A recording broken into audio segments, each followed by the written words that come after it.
မင်္ဂလာပါခင်ဗျာဒီကနေ့ကတော့ထိုင်းနိုင်ငံတွင်မှာအရန်ကိုမှနာမည်ကြီးနေတဲ့ထိုင်းရဲတပ်ဖွဲ့ဝင်ပါနေရပြီဖြစ်တဲ့ထိုင်းနိုင်ငံတွင်ကအင်ရှင်ငါးပြဿနာတွေနဲ့စပေါ်ပြဿနာတွေအကြောင်းပြပြပေးမှာဖြစ်ပါတယ်ခင်ဗျာဒီအပိုင်းခက်စစ်စစ်ကြာလာတဲ့ကြီးမားတဲ့ပြဿနာကတော့ထိုင်းကအင်ငါးစားတဲ့အင်ရှင်တွေရဲ့မတမာတဲ့နီးတွေနဲ့စပေါ်ငွေတွေကိုပြန်မပေးတဲ့ပြဿနာတွေပဲဖြစ်ပါတယ်တကယ်ကစပေါ်ပြန်မပေးတဲ့ပြဿနာကမြန်မာလူမျိုးတွေခံနေရတာကြာပါပြီမြန်မာဆိုတာမျက်နှာမွဲမှုဘယ်သူမှမသိတယ်လို့ခလိုင်းရတဲ့သူတိုင်းကလည်းထုတ်ဖို့မပြောဝင်ခဲ့ကြတာပါခုတော့ထိုင်းလူမျိုးတွေကိုယ်တိုင်မှာခံနေရပြီဆိုတော့ထိုင်းရဲတွေဝင်ပါနေရတဲ့အထိအင်ရှင်တွေရဲ့ချက်ဖွဲ့အပြုမှုတွေကိုထိုင်းနေမကနိုင်ငံတော်တော်များများလည်းသိကုန်ကြပြီဖြစ်ပါတယ်အခုပြောပြမယ့်အကြောင်းအရာတွေကမြည်သည့်လူပုဂ္ဂိုလ်တစုံတရာအဖွဲ့အစည်းတစုံတရာပေါ်မှာထိခိုက်နစ်နာလို့စေအလေးမရှိဘဲနဲ့တရင်အနေနဲ့တင်ပြခြင်းသာဖြစ်ပါတယ်ခင်ဗျာထိုင်းမှာအိမ်ငှားတဲ့အခါမှာမြန်မာနဲ့မတူတာကတော့အိမ်ကို4လ6လတနေ့ချုပ်လို့ရပြီမဲ့အိမ်လာကားကိုတော့တလစာပြီးရင်တက်နေလို့ရပါတယ်ဒါပေမဲ့သဘောအနေနဲ့ကတော့အိမ်ငှားကားရဲ့2လစာလောက်တော့အနည်းဆုံးပေးရပါတယ်အိမ်ငှားကားတွေကလည်းကွန်ဒိုတက်ကန်တောင်းဟောက်ဆိုတဲ့အမျိုးမျိုးပေါ်မူတည်ပြီးတော့ဈေးကွက်ကြပြီမဲ့2500ဘတ်ကနေပြီးတော့မှ2000ဝက်3000လောက်ထိတော့ရှိတတ်ကြပါတယ်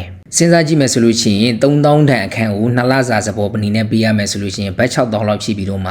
မြန်မာငွေနဲ့တွက်ကြည့်မယ်ဆိုလို့ရှိရင်တော့380နီးနီးလောက်ကိုရှိတာပါ2000နဲ့3000နဲ့2လစာပြဿနာမရှိပေမဲ့ဈေးများတဲ့အခန်းဆိုရင်တော့စားတာမယ်လို့မထင်ပါဘူးစပေါ်ဆိုပြီးယူထားပြီးမဲ့လည်းပြပြဝဝပြန်မရဖို့ကများပါတယ်ဘန်ကောက်မှာအစောင်းငှားတဲ့အခါမှာကုမ္ပဏီကငှားတာနဲ့တတိပုဂ္ဂလငှားတာဆိုပြီးတော့မှ2မျိုးရှိကြပါတယ်ကုမ္ပဏီတွေကငှားတဲ့အခါမှာတော့လုံထုံးလုံနီးနီးစီမီစီကန်းတွေတိုင်လောက်ကြတာမလို့ဖြတ်တာကတော့ဖြတ်ပြီးမဲ့ပြန်ရကြပါသေးတယ်တတိပုဂ္ဂလနေငှားတာဆိုရင်တော့ပြန်ရဖို့ရာခိုင်နှုန်းကအတော်ကိုနည်းပါတယ်ပြန်ရရင်တော့ပြန်မရနိုင်တဲ့ပမာဏနီးပါးကိုဖြတ်ကြပါတယ်အများစုမြန်မာတွေကခံနေရတာကြာပြီဖြစ်ခဲ့ပေမဲ့လည်းပြောခဲ့သလိုပဲမျက်နှာမွေးတွေဆိုတော့လူမသိသူမသိပြီးခဲ့ရတာကြီးပါပ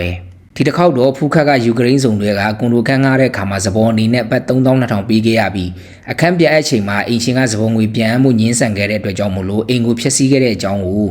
အင်ရှင်ကနေလူမှုကွန်ရက်မှာတင်လိုက်ရကနေပြီးတော့မှထိုင်းလူမျိုးတွေရောနိုင်ငံသားတွေကြားမှာပါဟိုလီတူကြော်ဖြစ်ခဲ့ပြီးတော့ဒီစပေါ်ပြန်မပေးတဲ့ဖြစ်စဉ်တွေကိုခက်စိတ်စိတ်ပြန်လဲပြီးကြားလာရတာပဲဖြစ်ပါတယ်ဒီဖြစ်စဉ်ကိုကြားပြီးတဲ့နောက်မှာတော့စပေါ်ပြန်မရလို့ခံခဲ့ရတဲ့နစ်နာသူတွေကနေပြီးတော့မှဒီကိစ္စအကြောင်းအရာတွေကိုထုတ်ဖို့ပြောဆိုလာကြတာတွေအများကြီးလည်းတွေ့လာရပါတယ်ဖူးခက်ကကိစ္စကိုထိုင်းဂရုတွေထဲမှာကပဲနိုင်ငံခြားဂရုတွေထဲမှာပါတင်ထားတာတွေလိုက်ဖက်ကြည့်တဲ့အခါမှာတော့အလားတူပြဿနာမျိုးတွေခံနေရတဲ့နိုင်ငံခြားသားတွေအများများစွာရှိနေတာကိုတွေ့ရပါတယ်အခုတရက်နှစ်ရက်အတွင်းကိုမှဟိုလီတကြော်ဖြစ်ခဲ့တဲ့နောက်တစ်ခုကတော့နိုင်ငံခြားသားတွေမဟုတ်ဘဲနဲ့ထိုင်းလူမျိုးရှင်းဖြစ်တာကနေအခုတော့ရဲတွေပါဝင်ပါရတဲ့အထီးတွေဖြစ်လာတာဖြစ်ပါတယ်ထိုင်းရဲတွေကနိုင်ငံခြားသားတွေပေါ်ပြုမှုခဲ့တဲ့ကိစ္စတွေကိုမတိကျညွန့်ပြုခဲ့ပေမဲ့ထိုင်းလူမျိုးချင်းဖြစ်တဲ့ကိစ္စလည်းဖြစ်ပြီးတော့မှထိုင်းတရင်တွေဒီဟိုလီတွေကြော်ဖြစ်ခဲ့တဲ့အတွက်ကြောင့်မနေတာတော့ဘဲနဲ့ဝင်ပါရတဲ့အထိဖြစ်လာရတဲ့ကိစ္စဖြစ်ခဲ့ပါတယ်ဖြစ်ကြောင်းကတော့ဒီလိုပါဘန်ကောက်ကနာမည်ကြီး Rangit University အနီးမှာရှိတဲ့အိမ်ခန်းပိုင်ရှင်တကူကကျောင်းသားတွေကိုခန်းကားတဲ့အခါမှာဈေးလျှော့ပြီးတော့မှနှစ်ရှည်စာချုပ်ချုပ်ပြီးတော့စပေါ်တွေတောင်းတယ်လို့ဆိုပါတယ်ဒါပေမဲ့ကျောင်းသားတွေကအခန်းကနေထွက်တဲ့အခါမှာစပေါ်ကိုပြန်မပေးတဲ့အပြင်အကြောင်းမျိုးမျိုးပြပြီးတော့ဘတ်ငွေတောင်းကန်းတန်းတီထပ်တောင်းတယ်လို့လည်းသိရပါတယ်အိမ်ငါကျောင်းသားလေးကမပေးနိုင်ဘူးလို့ညင်းဆိုတဲ့အခါမှာတော့ထိုကျောင်းသားလေးကိုအခန်းအပြင်ကိုအထွက်မခံတဲ့အပြင်ပစ္စည်းတွေကိုလည်းတင်ချံဝင်းတွေကိုလည်းတောက်ခတ်ပြီးတော့မှကျောင်းသားလေးကိုပိတ်ထားခဲ့တယ်လို့သိရပါတယ်။ဒါအပြင်၎င်းရဲ့အမျိုးသားကရခင်ကရဲအရာရှိဟောင်းတခုဖြစ်ပြီးတော့မှရဲကိုတိုင်ပြီးဖမ်းမဲ့ဆိုပြီးတော့လည်းချင်းချောက်တယ်လို့လည်းဆိုပါတယ်။ဒါကိုကျောင်းသားကနေပြီးတော့မှဗီဒီယိုရိုက်ပြီးလူမှုကွန်ရက်မှာတင်လိုက်တဲ့အခါမှာတော့ဟိုလီတကြော်ဖြစ်ပြီးတော့မှသတင်းမီဒီယာတွေထိရောက်သွားခဲ့တယ်လို့လည်းဆိုပါတယ်။အဆိုပါခန်းပိုင်ရှင်မျိုးသမီးက၎င်းသတင်းကိုထုတ်လွှင့်ခဲ့တဲ့ရုပ်သံဌာနကိုပါချင်းချောက်ခဲ့တယ်လို့လည်းကြားရပါသေးတယ်။သတင်းဌာနကပို့ပြီးတွင်တွင်ကြဲကြဲတင်ပြလိုက်တဲ့အခါမှာတော့၎င်းအင်ရှင်ကယခုကဲ့သို့ပြုမှုခဲ့တာတွေကလွန်ခဲ့တဲ့10နှစ်လောက်ကတည်းကဖြစ်ပြီးတော့မှခံရဖူးတဲ့သူတွေကပါသတင်းဌာနမှာလာရောက်ထုတ်ဖို့ပြောဆိုတာတွေလှုပ်လာကြခဲ့တဲ့ခံခဲ့ရသူအရေးအတွက်များလုံးတဲ့အတွက်ကြောင့်မလို့ Rangit University ဝင်းအတွင်းမှာတော့မကြာမီတိုင်ကြားရေးဌာနတစ်ခုကိုဖွင့်လှစ်မယ်လို့လည်းသိရပါတယ်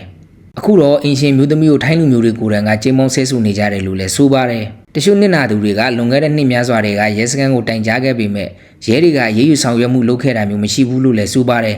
်အခုလိုဟိုလီတကြော်ဖြစ်လာမှသာဝင်ရောက်ပါဝင်လာတာဖြစ်တယ်လို့တချို့နစ်နာလူတွေကထုတ်ဖို့ပြောဆိုလာတယ်လို့လည်းသိရပါတယ်တကယ်တော့ Rangit University ကမြန်မာကျောင်းသားတွေအများစုတက်ကြတာလည်းတွေ့ရပါတယ်နစ်နာသူတွေထဲမှာမြန်မာကျောင်းသားတွေပါခဲ့တယ်ဆိုလို့ရှိရင်လည်းကျောင်းဝင်းထဲမှာတိုင်ချက်ဖွင့်လို့ရတယ်လို့သိရပါတယ်တကယ်တော့ထိုင်းမှာဒီပြဿနာတွေဖြစ်နေတာကြာပြီဖြစ်ပေမဲ့ဒီရက်ပိုင်းမှာပုံမူလူသိများလာတာဖြစ်လို့အင်ရှင်တွေရဲ့အပြုမှုတွေပေါ်မှာဝေဖန်ထောက်ပြမှုတွေရှိလာကြပေမဲ့တချို့ကလည်းအင်ရှင်တွေဘက်ကတွေထောက်ခံပြောဆိုနေကြတာတွေရှိနေကြတုံးပဲဖြစ်ပါတယ်။ဒါကြောင့်မို့လို့မြန်မာလူမျိုးတွေအနေနဲ့ဘန်ကောက်မှာအင်္ဂါကြတဲ့ခါမှာအခုလိုမျိုးဖြစ်စေမကြုံရအောင်လို့နောက်ထပ်ဗီဒီယိုတစ်ခုမှာတော့ဆောင်းရန်ချောင်းဝန်လေးတွေကိုကျွန်တော်ပြပြပေးမှာဖြစ်ပါတယ်ခင်ဗျာ။အဆင်ပြေချုံးမွေးကြပါစေခင်ဗျာ။